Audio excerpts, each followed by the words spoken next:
দেখুন দুইটি হামজা হামজাতুল কতআ এবং হামজাতুল ওয়াসল অর্থাৎ আয়াতের শুরুতে আপনারা একটা আলিফ পাবেন যে আলিফের উপরে জবর জের পেশ কিছু থাকে না। এই যে এখানে আমি যদি দেখাই এই যে হামজাটা এই যে আলিফটা আর কি, তো একটা হচ্ছে হামজাতুল ওয়াসল এবং আরেকটা হচ্ছে হামজাতুল কতআ।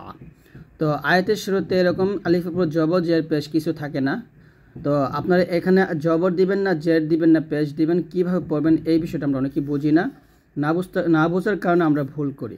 তো আমরা আজকের এই ভিডিওতে বিস্তারিতভাবে আপনাদেরকে প্রত্যেকটা বিষয় শেখাবো ইনশাআল্লাহ। তো অবশ্যই ভিডিওটা সম্পূর্ণ দেখবেন, একটু টানবেন না। এখানে লেখা আছে হামজা চিহ্ন ও তার ব্যবহার।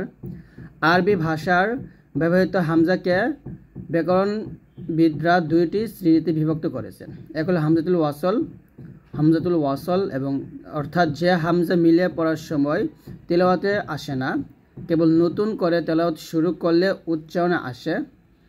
আর আরেকটা হচ্ছে হামজাতুল কতআ। এখানে একটা জিনিস, মুসহাফ মদিনায় হামজাতুল ওয়াসলের ক্ষেত্রে এরকম আলিফের উপরে এরকম একটা চিহ্ন থাকে, এটা এখানে বোঝানো হয়েছে। আর হামজাতুল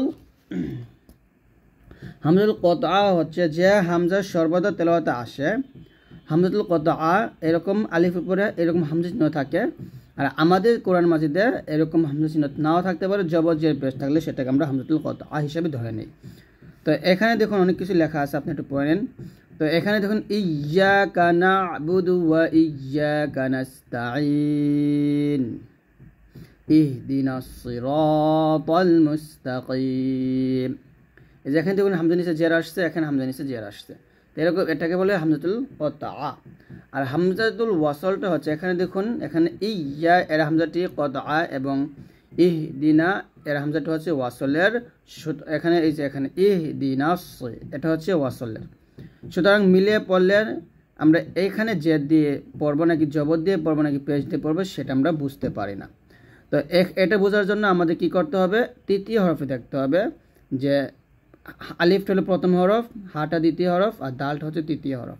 তৃতীয় হরফে যেহেতু জের আসছে তো আমি আলিফের নিচে জেদ দিয়ে দিছি, তো এটা এখানে বোঝানো হয়েছে। তো অনুরূপ আল্লাহু আকবার, এখানে আকবার এর হামজা কত আর আল্লাহ এটার হামজা হচ্ছে হামজাতুল ওয়াসল। তো আমরা যদি নিচে যাই তাহলে আর একটু ভালো করে বুঝতে পারবো।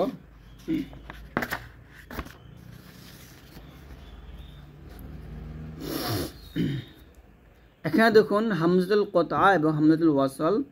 আমরা যদি এখানে দেখি, আপনি দেখবেন কোরআন মাজিদে আলহামদু, ইহদিনা, ইযহাব, ইকরা এই প্রত্যেকটা হামজা নিচে জবর জের পেশ কিছু থাকে না, তো আমাদেরকে একটা কিছু দিয়ে পড়তে হয়। তো এখানে দেখুন পরের হরফ লাম থাকার কারণে আমরা কিন্তু আলিফের উপর জবর দিব। আর এখানে পরের হরফ লাম নেই, তবে আমাদের তৃতীয় হরফ দেখতে হবে। তৃতীয় হরফ যদি জের থাকে তাহলে আলিফ নিচে জের দিব, তৃতীয় হরফ জবর থাকলে আলিফ নিচে জের দিব এবং তৃতীয় হরফ পেশ থাকলে আলিফ উপরে পেশ দিয়ে পড়ব।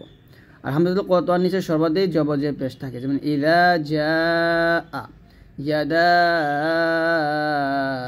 আবিলাহাব, এরকম আর কি। তো এই বিষয়টা আপনারা অনেকে হয়তো বুঝতে পারেন নাই। তো যদি না বুঝতে পারেন, আমার একটা ভিডিও আছে, বিস্তারিত একটা ভিডিও আছে হামজাতুল ওয়াসলের, তো আপনারা সেই ভিডিওটা দেখলে ইনশাআল্লাহ এই প্রত্যেকটা বিষয় খুব সুন্দরভাবে বুঝতে পারবেন। তারপর আমরা আরেকটা বিষয় এখানে দেখবো, সেটা হচ্ছে নুনে কুতনি তেলাওয়াতের নিয়ম। তো নুনে কুতনিটা হচ্ছে যে যদি তানভিনের পর হামজা ওয়াসল আসে এবং তারপরের অক্ষর সাকিন হয়, তাহলে সহজ করে পড়ার জন্য তানভিনের একটি হারকাত বাদ দিয়ে কাসরা বিশিষ্ট নুন দ্বারা পরিবর্তন করে পড়তে হয়। উক্ত নুনকে নুনে কুতনি বলে। এটা বোঝার জন্য কোনো কুরআনুল কারিমে কাসরাযুক্ত ছোট একটি নুনকে লেখা হয়েছে। যেমন এখানে দেখুন আমি একটু এদিকে নিয়ে আসি। এখানে দেখুন নুহি নীল মুরসালিনা, এখানে নুনকে এ লামকে ধরছে, নুন লাম যে নীল, তো এই যে নুনটা এই নুন আমরা একটা জেড দিয়ে পড়বো, সবসময় জের হবে, কাসরা মানে হচ্ছে জেড। নুহি নীল মুরসালিনা কদিরুনিল লাযিনা ইয়াউমাইযিনিল মুস্তাকর। তো আমরা এগুলা মিলে পড়ার সময় অবশ্যই প্রত্যেকটা নুন নিচে জেদ দিয়ে লামকে গিয়ে বা তারপর হরফকে গিয়ে ধরবো। তবে এখানে আরেকটা নিয়ম হচ্ছে, সেটা হচ্ছে যদি আপনি এটা আয়াতের শেষে পান, সেখানে যদি আপনি ওয়াকফ ধরেন তাহলে নুনে কুতনি পড়ার দরকার নেই, আর মিল করে পড়লে সেখানে আপনাকে মিলে পড়লে নুনে কুতনি পড়তে হবে। তো আমি যদি আপনাদেরকে উদাহরণ দেখাই, এটা আমরা সূরা একটা মিনিট আমি উদাহরণ বের করে আপনাদের দেখাচ্ছি। এখন আমরা সূরা হুমাজাতে পেলে এখানে দেখুন একটা নুন কুতনি চলে আসছে। তো এটা যদি আমরা মিলে পড়ি তাহলে হবে ওয়াইলুল লিকুল্লি হুমাজাতিন লুমাজাতিনিল্লাযী জামাআ মালাও ওয়া আদ্দাদাহ, এরকম ভাবে। আর যদি আমরা এখানে থামতাম তাহলে বলতাম ওয়াইলুল লিকুল্লি হুমাজাতিল লুমাজাহ। এই যে তা ওয়াকফ অবস্থায় যদি আমরা ওয়াকফ ধরলে তাটাকে হা সাকিন করে ফেলি। তো আমি এখন ওয়াকফ করে ফেলছি, ওয়াকফ করার কারণে এই নুন কুতনি আমার পড়ার দরকার নাই। এই যে আলিফ, এটাকে বলা হয় হামজাতুল ওয়াসল। আপনারা আয়াতের শুরুতে এরকম পাবেন, হামজা পাবেন বা আলিফ পাবেন, খালি আলিফ। তো এই খালি আলিফটা পড়া যায় কিভাবে? যেহেতু এই আলিফ উপর জবর পেশ কিছু নাই, যদি আমি মিলে পড়তাম তাহলে এই নুনকে লামকে ধরতে এরকম হুমাজাতিন লুমাজাতিনিল্লাযী, নুন লাম যে নীল হইতো, নিল্লাযী জামাআ মালাও ওয়া আদ্দাদাহ, মিলে পড়লে। আর যদি আমি এখানে থেমে যাই তাহলে তাটা হা সাকিন হয়ে যাবে ওয়াইলুল লিকুল্লি হুমাজাতিন লুমাজাহ। এবং এই ছোট্ট নুনটা, এই নুন কুতনিটা পড়ার দরকার নাই। এবং এখানে আমাকে আলাদা পড়তে হবে, এটা বাদ দিয়ে।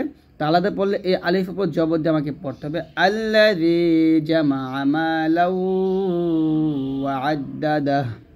তো এখানে আলিফ উপর আমি কেন জবর দিছি? এর কারণ হচ্ছে পরের হরফটা লাম থাকার কারণে। তো পরের হরফ যদি লাম থাকে তাহলে সেই আলিফের উপরে জবর দিয়ে পড়তে হবে। আমি আবারও বলছি, পরের হরফ লাম থাকলে, মানে আয়াতের শুরুতে এরকম খালি আলিফ আসছে, জবর জের পেশ কিছু না আলিফে, যদি আপনি এখানে পড়েন পরের হরফ লাম থাকলে সেইখানে আপনার আলিফের জবর দিবেন। এবং যদি দেখেন যে আলিফ উপর জবর জের পেশ আসছে কিন্তু পরের হরফ লাম নিয়ে এসে অন্য হরফ আসছে, তাহলে আপনাদেরকে তৃতীয় হরফটা দেখতে হবে। তৃতীয় হরফটা এখানে যদি আমরা দেখি, যেখানে দেখুন প্রথম এই প্রত্যেকটা লাল, এই যে আলিফ, এই যে আলিফ, এই যে আলিফ, এই প্রত্যেকটা আলিফে ধরেন জবজের পেশ কিছু নাই, মনে মনে ধরে নেন। তো এখানে জবজের পেশ কিছু নাই, আসলে নাই, তবে এখানে দিয়ে দিছে। কিন্তু পরের হরফ লাম থাকার কারণে আমি আলিফের জবর দিয়ে পড়বো আলহামদু। এটাও আলিফের জবজের পেশ কিছু নাই, কিন্তু পরের হরফ লাম নিয়ে এসে অন্য হরফ আসছে, হা আসছে। তো হা থাকার কারণে আমার তৃতীয় হরফ দেখতে হবে। তৃতীয় হরফ যেহেতু দালের নিচে জের, তাহলে আমি আলিফ নিচে জের দিব, হামজা হাজের ই হবে, ইহ দিনা হবে। এখনও আমাদেরকে দেখুন আলিফের উপর জবজের পেশ কিছু না, কিন্তু পরের হরফ লাম নিয়ে এসে অন্য হরফ আসছে। এখন আমাদের তৃতীয় হরফ দেখতে হবে। তৃতীয় হরফে যেহেতু হার উপর জবর, তাহলে আলিফ নিচে জের দিতে হবে। মানে তৃতীয় হরফে জের অথবা জবর থাকলে আলিফ নিচে জের হয়, আর তৃতীয় হরফে যদি পেশ থাকে তাহলে আলিফ উপরে পেশ থাকে। এখানে পেশ উদাহরণটা দেয় নাই, এটা বুঝে নেন। যে আবার বললে আলিফের জবজের পেশ কিছু না থাকলে পরের হরফ লাম থাকলে জবর দিবেন, আলিফের উপর জবজের পেশ কিছু না থাকলে পরের হরফ লাম নে থেকে অন্য হরফ থাকলে তৃতীয় হরফ দেখবেন, তৃতীয় হরফে জবর জের থাকলে আলিফে জের দিবেন, তৃতীয় হরফ পেশ থাকলে আলিফে পেশ দিয়ে পড়বেন। তো আশা করছি আপনার এই বিষয়টা বুঝতে পারছেন ইনশাল্লাহ। এটা কিন্তু নুনের কুতনির সাথে একটু সম্পর্কিত আছে, যা আমি নুনের কুতনি আপনাদেরকে এখানে দেখাইছি। তো এখানে যদি আমরা ওয়াকফ ধরি তাহলে কিন্তু তাটা হা সাকিন হয়ে যাবে, নুনের কুতনি পড়তে হবে না। আর মিল করে পড়লে আমরা আর পড়তে হবে না, তবে এখান থেকে আমাদের আলিফের উপর জবর দিয়ে আলাদাভাবে মিলে পড়তে হবে, আল্লাযী বলতে হবে। আর মিল করে পড়লে হবে নিল্লাযী, এই নুনকে লামের সাথে ধরবে, আলিফ আর জবর দেওয়ার দরকার নেই। তো এই বিষয়টা আপনারা অনেকেই বুঝতে পারতেন না, অনেক ভুল করতেন। আশা করি আজকের ভিডিও থেকে আপনারা এই বিষয়টা খুব ভালোভাবে বুঝতে পারছেন। তো সবাই ভালো থাকবেন, আল্লাহর রহমতে, আল্লাহ হাফিজ।